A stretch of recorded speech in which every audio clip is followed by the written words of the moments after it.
مرحبا. اليوم راح اسوي لكم أكلة مال أهلنا الطيبين من قبل 50 60 سنة 100 سنة كيف ما تريدون. هذا بصل بالزيت خليته يحمر لحد أي وحدة تشوفها ونسويها،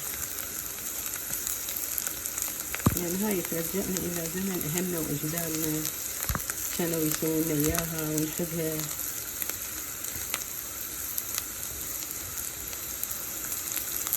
ثم يحمر البصل أخلي الكركم والكاري.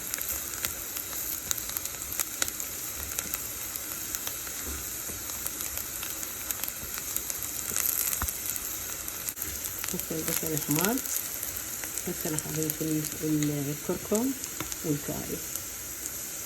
هذا الكركم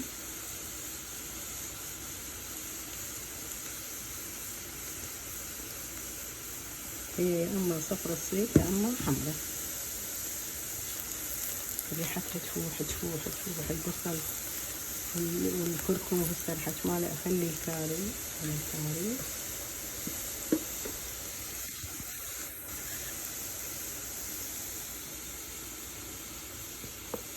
يعني كل ما تكون حارة تكون أطيب. وأخوضها، وهسه راح أضيف الملح والخبز وشوفوا المي. شوية الملح والكاري والكركم أخليها تفور شوية، وأخلي الخبز إلى أن ينشف ويرجع بالجدر وتتقدم وأشوفك إياها.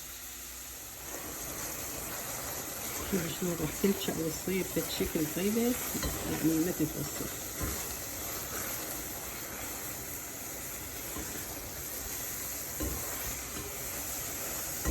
شوفوا شلون بدها تنشع معها.